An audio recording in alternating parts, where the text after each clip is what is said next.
Hello, Awesome Soul here, and welcome back to another Robocraft robot review. This time, we are going for a more supportive role with the BLACK-GRANITE by sporesnyder. As you can see, it's another sprinter, but it's not just a sprinter. This is packing hovers inside. So if it does end up getting delegged, then it won't fare such a terrible fate as some of the other sprinters. Ooh, not a fan. Where's that coming from? Ah, hello. And dead. Also, the other thing it is packing is a ion distorter. Just a single one, but as you know, now not really in need of multiple ones, as you can have a crazy high fire rate, or rather a max fire rate, with just one. So I think I do need to get myself back to the team, as I am a support bot, first and foremost. Got our escape hover here. We could actually... well, we got body blocked by our team, but that's okay. That guy again. Okay, so he's packing PSKs only. Intriguing. It's kind of something I wanted to actually try out for myself. A mini PSK. Apparently they're relatively powerful, but I'm still kind of iffy on that. But hey, we'll see. The other thing this thing has is the EMP module. Did I get him? No, I did not. And then, obviously, nanos. That's where the main support role comes in from. The first downside that I will have to say about this bot. Overall, it is a fairly solid bot, don't get me wrong, but I'm just going to point out some of the flaws. The ion distorter is its only way of damaging the enemies, and it is dead center in the front of the bot. It is the first thing the enemy is going to see, and most likely the first thing the enemy is going to hit. Even if they don't mean to hit it, they will still end up hitting it. Just because stray fire is probably gonna end up going in that direction. There's that drone again, but we can end up killing this guy. We drained his shields and we've drained his life, which I much prefer. In a multiplayer game, a dead enemy is a good enemy. A dead drone is the only good drone as well, but the other downside is this is a close range only robot. Nanos, close range. Ion distorter, close range. EMP, also close range. So perhaps that's something that could be addressed. Didn't really need to EMP you, because you went immediately into flipping.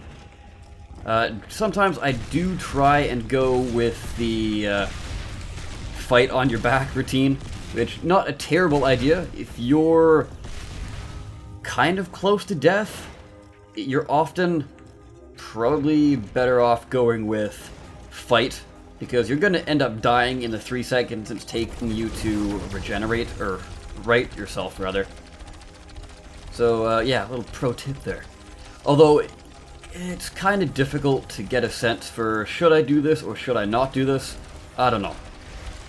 It's just something you gotta play around with. I can't really give you when exactly you should, but it's just kind of something you have to know and learn for yourself. Now going back to the ion for a little bit. It is the only way of damaging the enemy, and you only have one. Now it's going to keep your overall CPU cost low, because it's a rather high CPU cost weapon, as you probably know. But if this is gone, you have no way of fighting back, and the EMP would be your only other way of escaping. But it does have a very, very important use for actually helping your team or securing ion kills.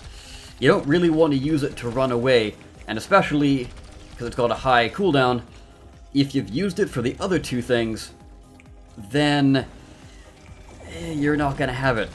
So more often than not, it's going to be down rather than up when you want it to escape. So I don't know, if you can somehow fit in another weapon, might be a good idea. I don't know how you're gonna do that, because this thing is almost maximum CPU. Maybe some of the smallest lasers. I know it's not really going to be the biggest help, but it's better than nothing, especially if your ion is gone and then you can't really do a whole lot.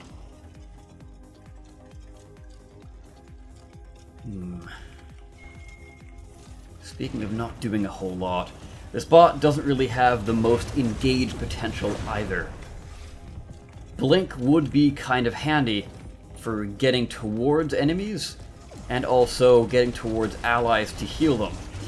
Of course, though, it's perfectly fine with the EMP, it's just another option I'm kind of throwing out there. Maybe as a secondary variant. The EMP does work quite well, though, don't get me wrong.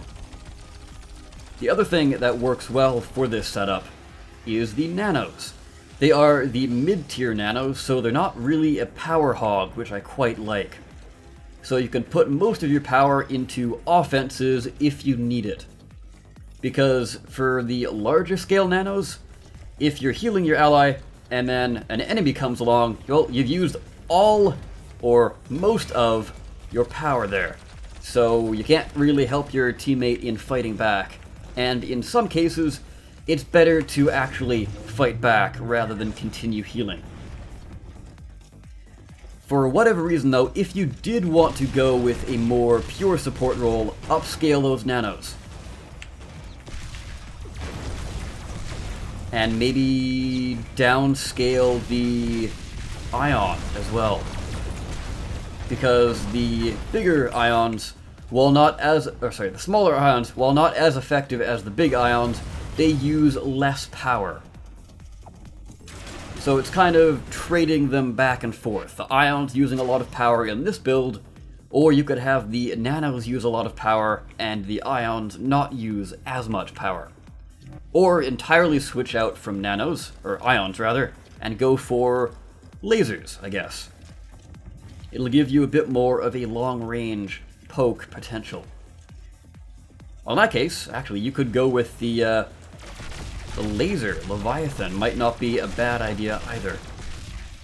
Let's kill our little PSK friend here. There we are. That certainly did the trick. Went from half health to no health. Lovely. Who needs some healing here? You are definitely in need of healing. Let's scare you guys off with a EMP. Can't really heal them. You again. Okay. And see, that's what I was talking about. Ion is peeled off. So I don't want to get too close up there. I'm gonna wait for my ion to come back. And get our cake healed up. Rebake the cake, perhaps? Yes? No? I don't know. I think it fits. I think it is... No, it's taking damage. I thought it was going to auto-heal for a second there.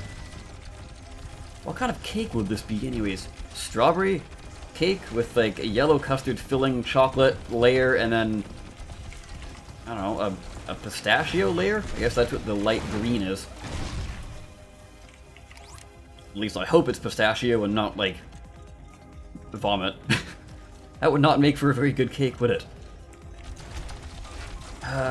Just thinking of other things I could say about this bot. It is very solid. I do like the fact that it has the escape hovers inside, and they also help with turning around corners when you're jumping. You have a bit more control there. Lovely. Plop down the EMP, get as much support as we can while we're ionless. Hey, there we go. Did we? No, we did not. But hey, we got top healing of the team. That's something. I mean, we had one other healer and they didn't really heal. But hey, that's quite alright. 8 kills. 4 deaths. It's acceptable. Not too many assists, and I think that's because of the close range nature of this bot. We're not really poking a lot of things. But the healing does make up for that. Anyways, I will go into the garage bay and continue the discussion over there. And here we are, back into the garage bay. By the way, this was not my copy, this was just how it was put up on the shop. So if you want to search for it, there you go. But anyways, actually going into the bot here. Like I was saying, it's a pretty solid bot. There are just a few things that I would go with changing. That would be these nanos back here. This one and this one. They could do with being pushed out a little bit. That way they're not going to be blocked by the nano in front of it. Now, as I'm sure most of you are aware, sprinters do tend to tip forward when they're running forward, but they do tip backwards when they're running backwards. So if you're running backwards, this is more often than not going to be firing at all because it's going to be blocked by that one. Now, it doesn't matter too much, but if you've got these peeled off and those peeled off, then you're not going to have the greatest fire rate from this setup here. The other things I do need to point out are these nanos here. Not really that well armored. Aesthetically, it looks rather pleasing, but you've got this being the only thing blocking any hits from going into this cube, which is very vital because without this cube, this thing is instantly shot off. Doesn't matter how much health this has, it's gone. The other thing is these struts probably aren't needed. And if you do want struts, perhaps what you could do is have an angled strut so it comes out that way. So the gun is more over here, so it's shooting past that one. And like I was saying, when it tips down, not going to be hitting this as easily. Now, it doesn't really matter too much. It's only if you're trying to heal somebody that's very close to you while you're running back, which is kind of a rare occurrence, so it's not really that important. But just to give an example here, if I take out these struts, we go from a very respectable 45% health boost, which is actually quite nice. I kind of forgot to mention that, but it is pretty damn high. So we go from 45 to 46.16. That is, I believe, a 1.08% increase. I can't remember what the old percent or point percent was. But yeah, not too bad. If you do that for all of the struts, you're gonna go with a much tankier bot overall. The only reason I could think for having them is, well, I guess one, for looks, but two, for the increased hover height potential. From what I saw, though, there aren't too many hovers in the interior of this bot, so you're really going to be scraping along the ground regardless, especially with such a heavy weapon loaded onto this bot. Not going to be that high as far as hover height goes. Now, as I'm sure you are aware, I do point this out in every episode, but it is a very important thing. Good job on setting up the rod forcing here. So if you lose some cubes in this general area, you're not going to lose the gun. If you lose cubes back here, then you might lose the gun.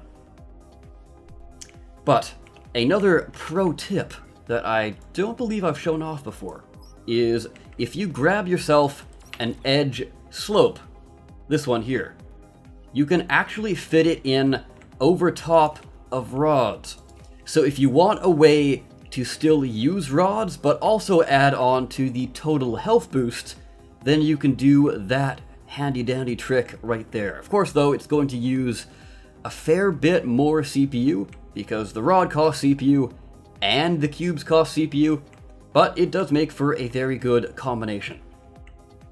Anyways, guys, let me know what you think of this bot, and if you have a bot you would like me to review, leave that down in the comment section below. I will try and get to it. Obviously, though, there are a huge amount of you and only one of me, so I can't get through every bot, unfortunately. But yes, with that, I of course have been the Awesome Soul. I thank you all so very much for watching. I'll see you next time. Take care.